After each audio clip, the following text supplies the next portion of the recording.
Olá, eu sou Humberto Dantas, professor da FIP, Fundação Instituto de Pesquisas Econômicas, e este é mais um episódio do FIPcast, série especial que fala sobre os 50 anos da Fundação Instituto de Pesquisas Econômicas. No nosso debate deste episódio, ou este episódio, tratará especificamente questões relacionadas a um papel estratégico fundamental e bastante importante na história da FIP, associado a análises conjunturais ou a análises de conjuntura econômica. Professor Montoro, existe um desafio expressivo quando se fala em análise de conjuntura e, por vezes, principalmente num debate mais atual, a gente fica com uma falsa sensação de que a análise de conjuntura é uma questão mais relacionada a acertar indicadores de natureza econômica. A FIP parece preocupada com um debate mais amplo. Eu queria que o senhor pontuasse para a gente começar entendendo um pouco do que a gente está falando quando trata de conjuntura e análise de conjuntura. Desde a sua fundação, a FIP sempre teve uma preocupação em fazer análise de conjuntura dos grandes problemas do Brasil. Fundamentalmente era a questão da inflação, que era um grande problema, dos planos de combate à inflação, das medidas para combater, das políticas para combater. Também a questão do setor externo. O Brasil, durante a vida da FIP, entrou em moratória uma vez e teve esses problemas. E, claramente, sempre o problema do crescimento, que era um problema presente em todas as discussões. E eu acredito que, nesse período, a FIP deu algumas contribuições importantes, tanto no debate da inflação, quanto no debate do balanço de pagamentos, como no debate do crescimento e, inclusive, da distribuição de renda. Era um conjunto de questões e nós não ficávamos, eu acho que até hoje existem ainda seminários de conjuntura na FIP, ainda a gente discute, mas sempre com essa perspectiva não de, como você colocou muito bem, acertar o indicador, verificar se a Selic vai aumentar na próxima reunião ou não, ou se o Fed vai fazer isso ou não, mas sim colocar o problema, analisá-lo e procurar mostrar alguns caminhos para a solução dos problemas. Agora, professor Calab, a gente, para falar sobre essa responsabilidade, esse papel da FIP, no que diz respeito à lógica de análises conjunturais, enfim, a gente teria que recorrer talvez a um pouco da história da FIP e alguns elementos adicionais para a gente entender esse papel da FIP. O que o senhor traria nesse sentido para a gente registrar essa história? Dá para entender a FIP, a meu ver, desde seus inícios, até como Instituto de Pesquisas Econômicas que dava conta dos ensinos de pós-graduação, mestrado e doutorado na Faculdade de Economia e Administração da USP. Isso já, se aqui comemoramos 50 anos, digamos 60 anos. Em vez de ser 74, talvez 64. E a partir daí, sucessivas análises macroeconômicas, micro também, foram sendo demandadas aos professores da faculdade e mesmo aos novos mestres que foram fazer o mestrado no exterior. E depois alguns continuaram para o PhD e abriram um caminho para uma série de professores, nós três entre outros, fazendo o seu PhD no exterior e voltando com o doutorado. Então, evidentemente, é a profundidade da análise econômica, multifacetada, eu diria, que está na base do ensino, da pesquisa e dos projetos da FIP. As duas são entidades de apoio ao Departamento de Economia da USP, ligadas, e permitia justamente que os professores não ficassem só no plano das teorias e das aulas, mas também enfrentassem a realidade. E a análise da realidade do ponto de vista da correção, necessidade de mudança ou ajuste de políticas econômicas. Portanto, eu poderia dizer que as duas vêm de funções USP, de ensino, pesquisa e até de serviço à comunidade, entendendo a comunidade quando grandes órgãos públicos de governos solicitam questões ou apoio para aprofundamento de questões à FIP. A partir daí, o que deve se entender é que a FIP, a faculdade é multifacetada. Enquanto você tem no Brasil algumas faculdades que se especializam na análise monetária, muito específica, Algumas outras são mais voltadas a questões fiscais ou de desenvolvimento, outras para desenvolvimento regional, digamos.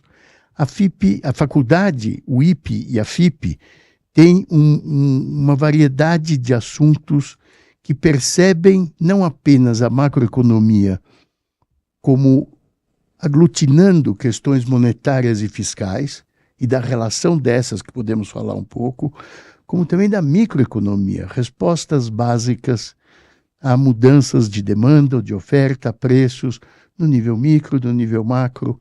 Então, essa capacidade ampliada, essa gestalt, se você quiser chamar, essa variedade de percepções, é um elemento forte da FIP. Talvez seja a marca registrada da FIP, da Faculdade de Economia, essa diversidade que no departamento e na fundação sempre houve.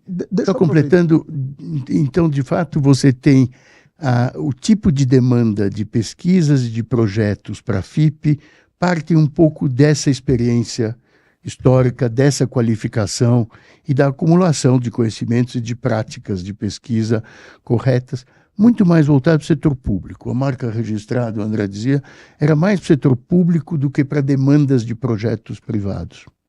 Mas é nesse espaço, digamos assim, que a FIP é percebida com essas qualificações e como tal demandada para projetos.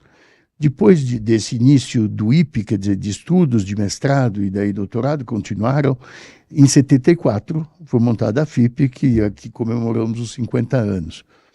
É uma instituição que é formada por professores da Faculdade de Economia, não exclusivamente, você pode ter que demandar a especialidade X ou Y, mas basicamente são entidades de apoio ao Departamento de Economia e a Faculdade de Economia no seu início e progridem na forma de projetos e pesquisas.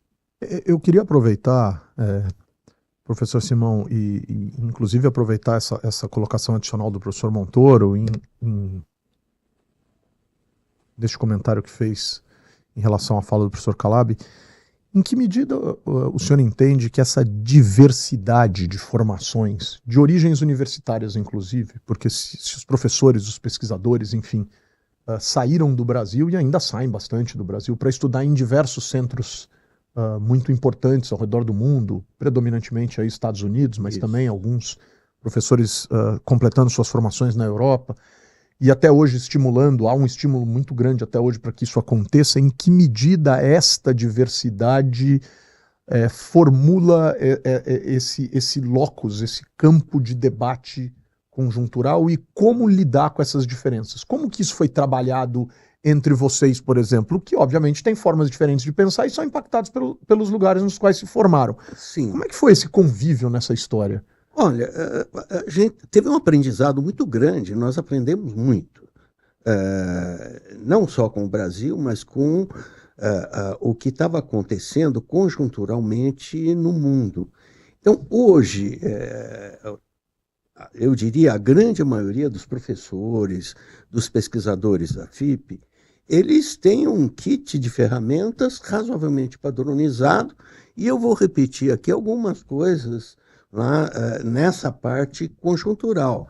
Quer dizer, todos nós sabemos, pela experiência mundial dos últimos 75 anos, do período pós-guerra, pós-1945, que a trajetória da economia mundial está cheia de ciclos. Então, você tem que fazer uma análise de conjuntura por uma razão muito simples. Você vai ter intercalado anos bons com anos ruins. A praga é a seguinte, que a gente não sabe quanto tempo vai durar o período bom, quanto tempo vai durar o ruim. O que a gente sabe é o seguinte, o que é bom não é para sempre, o que é ruim também não é. Ainda bem. Certo? Mas minha avó dizia que o que é bom dura pouco. Olha, não tem padrão. Não necessariamente. Não tem padrão. E o que nós aprendemos, economistas, e não é um privilégio só aqui do Brasil, que 2 instrumentos só é muito pouco para controlar a economia. Então, por quê? Porque no mundo, a partir de 73, e no Brasil, A partir dos anos 90, o câmbio ficou flutuante, portanto, o governo não controla mais o câmbio. Então, ele só tem política monetária e política fiscal. É muito pouco. Um grande economista, um prêmio Nobel de Economia final dos anos 70, Robert Mundell, já chamava atenção disso. Que com política monetária e política fiscal, você não consegue controlar a economia. Então, ela vai estar cheia de ciclos, de uma análise de conjuntura, tem que ser feita o tempo todo, porque essa vai ser a característica da economia. Dentro disso, eu só quero destacar mais uma coisa que eu acho importante, especificamente no caso brasileiro. O padrão, dada a conjuntura mundial de crescimento, é um crescimento muito forte. A economia mundial, ela cresce 3,8% ao ano. Isso significa que cada 17 anos dobra o tamanho do PIB para distribuir pela população do planeta. Tá? Isso não acontece aqui no Brasil. O crescimento do PIB é 2%, tá? E se descontar 1% de crescimento da população, o crescimento da renda per capita aqui no Brasil é 1% ao ano, que significa que você esperar 70 anos para dobrar a renda per capita. 0,8. Então, se você tiver um filho, tá, ok? Só o teu bisneto vai ter o dobro de renda per capita do que você. Então, o Brasil ele tem um crescimento muito baixo e esse é um puzzle que os economistas têm que tentar decifrar e convencer o governo a ter uma política de desenvolvimento, tá, para a gente... Porque a pior coisa que existe no mundo é o seguinte... Não, o Simão fala de ciclos, eu só queria lembrar 2 números dos últimos 80 anos. Nos 40 anos, isso que eu ia entre falar. 1940 e 1980, a taxa média de crescimento anual real do PIB no Brasil foi 7% ao ano. Então, durante 40 anos foi 7%. De lá para cá, de 80 para cá, caiu para algo tipo 2,5% ao ano nos 4 anos seguintes. Você teve, evidentemente, motivos fiscais muito fortes por trás da inflação, você tem sempre questões distributivas e, ademais, você tem um país que é poderoso, grande. Eu acho que o tamanho é uma questão que eu sempre enfatizo a escala. Muito diversificado e, portanto, com requerimentos de planejamento bastante fortes. Quer dizer, um governo precisa dizer a que veio, ter um rumo, ter um elan, se você quiser, ter um sonho.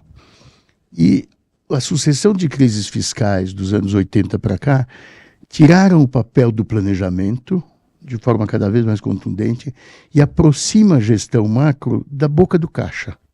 Se tem dinheiro ou não. Isso faz um encurtamento de prazo muito forte e enfatiza as questões monetárias e, de fato, formas de controlar a inflação. Então, o ponto é assim, que os ciclos foram muito intensos, eu só queria dizer isso, se a gente pegar os últimos 80 anos, que é de 7% ao ano para 2,5%, e, por outro lado, você tem que combinar na análise de conjuntura percepções da dinâmica de desequilíbrio. Eu vou chegar a isso, que no fundo requer uma interface entre políticas fiscais e monetárias. Não, concordo, e os dados mostram que realmente temos, nos últimos 70 anos, 2 períodos até 80 e depois de 80. Mas o interessante é que, inclusive, a partir de pesquisas da FIP, do Luna, ficou claro uma coisa muito interessante. No primeiro período, houve um grande crescimento econômico e uma piora na distribuição de renda. Forte. No segundo período, os indicadores sociais tiveram um grande crescimento, melhora, apesar do crescimento pequeno. E mais do que isso, não é só cresceram em relação a outros países. Os números foram melhores. Porque, claro, houve nesse período um grande avanço da medicina, então a expectativa de vida do mundo inteiro aumentou, mas no Brasil aumentou mais. A questão do número de anos de escolaridade, diversos índices, o Luna tem com a publicação nossa lá da FIP, todos esses dados, e fez um seminário de conjuntura, porque nós entendemos, dentro da FIP, que esses problemas são problemas de conjuntura. Não é saber, repetindo, se a Selic vai aumentar ou não, mas é saber onde estão os grandes problemas do Brasil. E da onde a gente tem, isso que o André está falando, esse permanente voo da galinha. Por que que você consegue aumentar um pouco o crescimento, mas logo em seguida para? E por que que... E o que que tem o setor fiscal a ver com isso? Onde que segura a questão fiscal, André, a dívida e... Se você me der chance de um pequeno comentário, Claro. eu quero chamar a atenção naquilo que você está falando, de uma coisa que historicamente aconteceu no Brasil. O período de crescimento alto, a poupança no setor público era 6% do PIB, e isso desapareceu. Então sumiu uma fonte muito importante de investimento no Brasil. Participação de investimentos públicos no total de investimentos. Isso, Mas era 6% do PIB. eu acho que precisa A poupança do setor público E o investimento era 18%. questionar não um chegou pouco isso. a bater na época do Milagre 25%. Mas isso precisa qualificar, porque grande parte desses investimentos eram ligados aos impostos únicos, eram ligados à Petrobras, eram ligados às estradas, era ligada a uma série de investimentos em infraestrutura, que grande parte passaram para o setor privado. Os setores típicos de governo, educação, saúde, segurança, não dependem de investimentos. Então aí eu acho que o jogo social, democrático, da população exigindo do prefeito, do governador e do presidente, que levou a essa mudança nas porcentagens. Além de a Constituição de 88 ter acabado com os impostos únicos e dos grandes problemas de privatização que nós fizemos. Hoje não tem mais a Telesp. Em São Paulo, quem que investe? A Sabesp, era a CESP, e foi tudo privatizado, praticamente, e que agora vai ser privatizado. Então, caiu substancialmente e passou para o setor privado. Estradas, por exemplo, antes tinha grandes recursos no DERSA, no DR, hoje não tem mais, porque as estradas foram privatizadas. Então, é questionável isso. Eu estou entrando porque aquele dado que o Luna levantou, para mim, é muito importante. Por que que os indicadores sociais melhoraram, apesar do crescimento baixo? E não tem dúvida que o governo foi um fator fundamental nisso. Eu diria que, em parte, porque você tem um capital social básico, incluindo nessa visão instituições, empresas públicas, etc., capazes de dar uma certa continuidade a um período longo, que não é voo de galinha de 40 anos. Um período longo de crescimento, que evidentemente traz, no entanto, problemas que são... A gente pode entender desde a base micro, se a demanda for muito superior à oferta, os preços tendem a subir. Se a oferta for muito superior à demanda, os preços tendem a cair. Numa base micro. Isso pode ser pensado também na base consolidada macro, que você tem um produto potencial, quer dizer, quanto que a economia consegue gerar e importar de forma razoavelmente equilibrada, e se isso passa, se a demanda agregada, consolidada, passa da oferta global, da oferta potencial, evidentemente tem tensões de preços. Então, a questão da inércia inflacionária veio por uma série de políticas em curso, com correção monetária, etc. Vale mencionar a memória do professor João Sayad, muito importante, no Ministério do Planejamento do governo Sarney, onde ele começou a dar estímulo às visões e aos estudos do Pércio Arida e do André Lara Rezende sobre a inflação inercial. Eu era o secretário-geral do Sayad, na época eu lembro dele promovendo uma viagem do Pércio a Israel para ver como é que foi o controle, e de fato saiu o plano cruzado, com muitos erros, de rigidez, de rigidez de preço, etc. Mas eu diria que o plano real se apoia muito nisso. E você tem, por um lado, uma âncora nominal, a taxa de câmbio, R$1, $1. E, por outro lado, uma política monetária muito apertada, taxas de juros muito altas, para conter a demanda agregada. Você não vai comprar com uma taxa de juros louca, você não vai investir, você não vai comprar casa. Então, isso criou um problema, especialmente com a taxa de câmbio, e levou à mudança do regime em 99 com a flutuação do câmbio, com uma meta inflacionária. Então, em vez de você dizer, olha, isso está rígido, porque tem uma âncora cambial, R$1 vale $1, você diz, isso está rígido porque o governo moverá suas peças para ter uma inflação relativamente baixa. E uma meta de superávit primário. Quer dizer, você não consegue fazer isso sem afetar a dívida de forma, se você gasta, digamos assim, mais do que você arrecada. Você, André, evidentemente, tem que se endividar.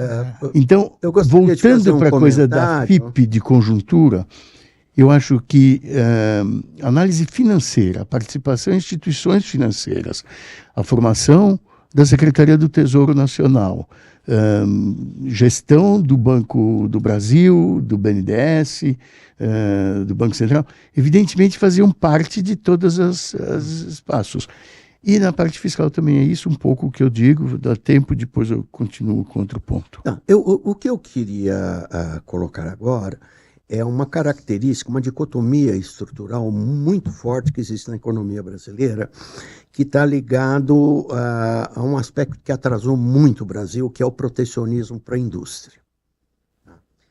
A dicotomia no Brasil é o seguinte: o agronegócio não teve essa proteção e foi para o mercado mundial. O mercado mundial é gigantesco. Então eles tiveram escala, tá certo? Tiveram capacidade empresarial de ir para o mundo, já tinha essa experiência desde a época do café, uma capacidade empresarial muito importante.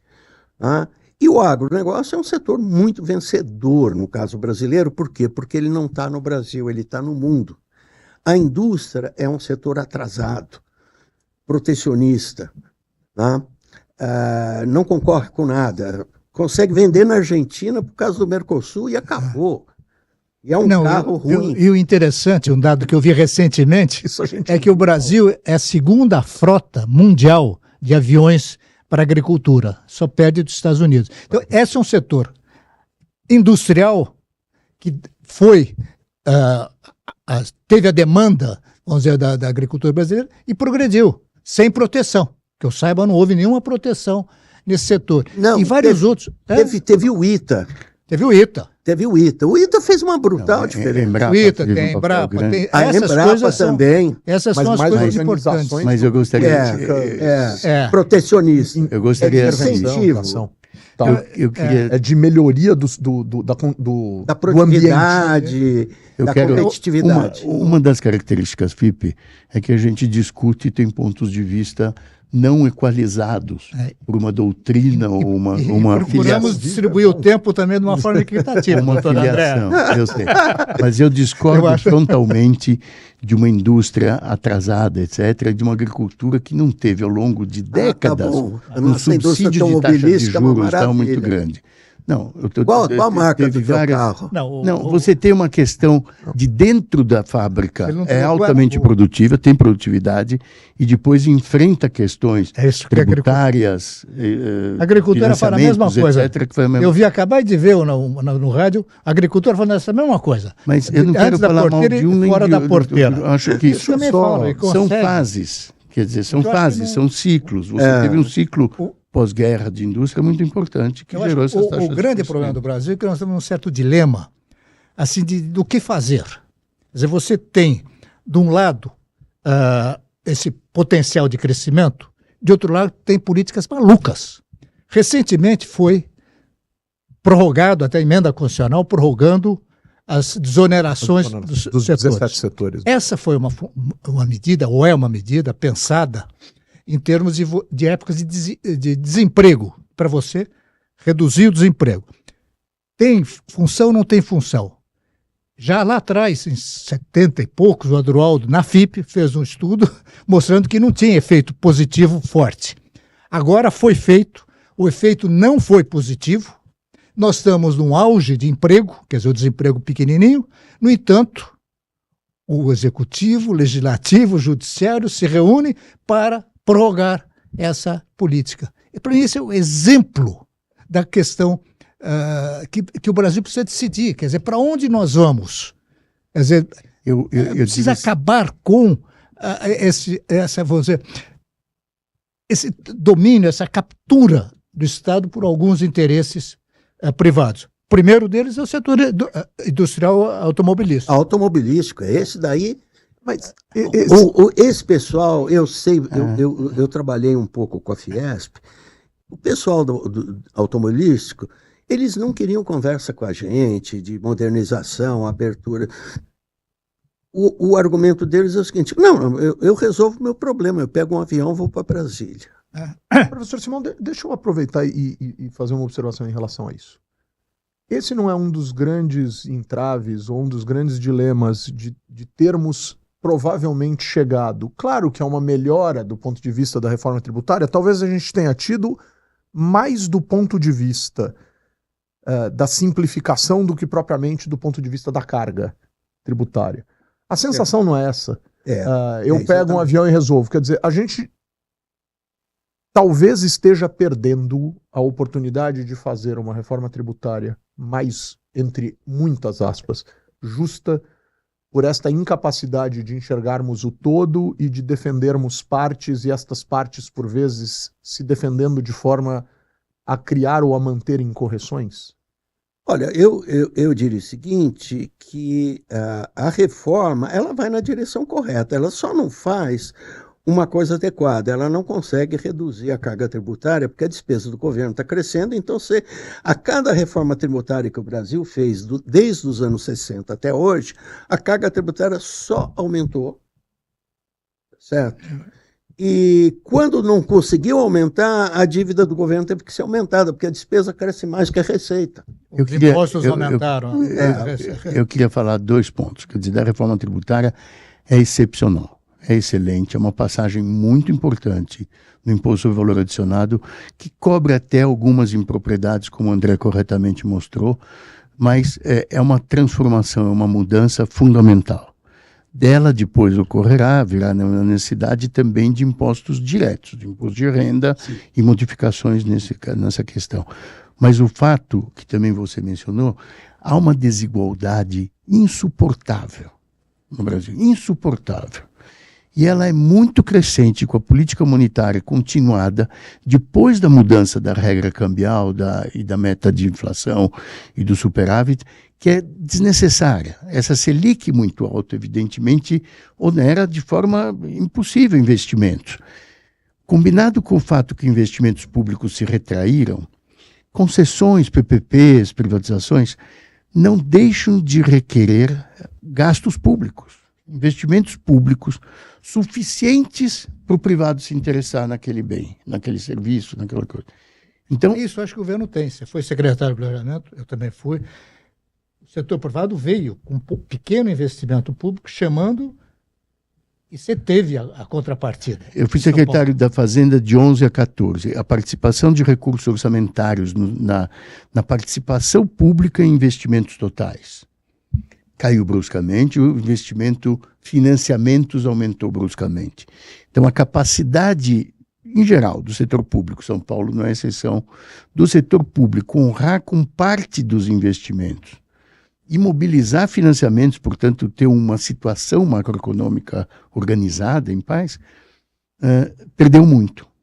Então, na verdade, nós estamos hoje numa situação, do ponto de vista de gasto, como o Simão falou, que determina a reforma tributária. O princípio desta foi que não haverá uma redução de receita em todos os entes, federal, estadual, municipal, e que, portanto, o volume de arrecadação é a mesma. Se você não reduzir ninguém, alguém vai ganhar e vai aumentar a carga. Essa é a história do Brasil. Essa é a premissa. Essa é a premissa. Ninguém quer perder, algum vai ganhar. Essa é uma visão superada. Eu acho que essa é a premissa e o trabalho da reforma tributária que está em curso. Mas eu queria levantar, dentro do tempo que resta, que é muito pouco, a questão da Previdência. Perfeito. É tão grave que, se você analisar a conjuntura, o orçamento deste ano não fecha, menos ainda o do ano que vem, e o país com esse elemento está quebrado. Então, são análises, estudos que a FIP, ao longo dessa longa trajetória, vê, percebe, divulga, e muitas vezes, como o André diz, as políticas macroeconômicas não correspondem à percepção dos fatos. E, portanto, deixa uma situação fiscal e ameaças sobre o que conseguimos de estabilização pós-Plano Real bastante significativa. Deixa eu fazer só uma propaganda. Nos anos 90, eu publiquei um livro junto com a Cornélia Porto, exatamente sobre a Previdência Social e Previdência Complementar, que eu acho que foi algo que deu algum gás para a discussão. Infelizmente, levou 15 anos para vir alguma coisa da reforma da Previdência. Mas desde aquela época, dos anos 90, a FIP já estava preocupada com essa questão. A gente tem uma preocupação de 30 anos ou mais com a reforma da Previdência, e a reforma que a gente atinge já é uma reforma que nos deixa em dívida com a própria lógica previdenciária. Depois desses 15 vieram mais 20 de horrores na área de Previdência. E como várias outras dimensões, muito desigual. Quer dizer, são os grandes salários, são os altos salários, quer na Previdência Pública, na privada, que na verdade desequilibram fundamentalmente o sistema, ademais de alguns... acho que o meu último comentário, que é exatamente na área da Previdência, onde a FIP publicou alguns livros sobre reforma fiscal, nem era só reforma da Previdência, pegava desde reforma tributária até a reforma previdenciária, desde a época do Fernando Henrique. Eu me lembro que quando a gente terminou... talvez até antes. O Ibrahim Eres fez um trabalho junto com a Cláudia, anterior. Com a Cláudia. Com a Cláudia, Isso. Mas a gente fez um que foi mandado para o Fernando, na época que o Fernando Henrique era presidente, e a assessoria dele, ele não viu o trabalho, mas ele reportou ao presidente da FIP da época, que era o Fernando Homem de Mello,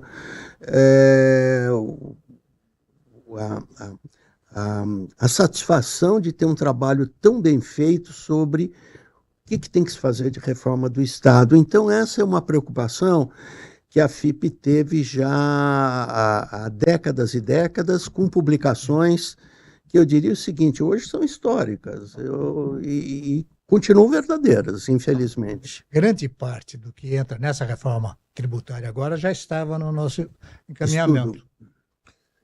E até com apoio político para isso. O governador Covas, que era o governador de São Paulo, que sempre se opôs, ele aceitou. A Fiesp participou, ficou muito ativa. E que é relevante falar do ponto de vista de conjuntura, que talvez nós não falamos. Evidentemente, nós estamos todos chocados um pouco pelo fato das emendas parlamentares se voltarem a interesses locais específicos e retirarem recursos da base do governo para políticas federativas, federais, estaduais, etc., em vez dos interesses locais. Então, na verdade, eu queria enfatizar aqui o desmoronamento de sistemas de planejamento, enfatizar 2 artigos da Constituição. Todo mundo que nos ouve, eventualmente, poderia ver o artigo 165 e o artigo 166 da Constituição.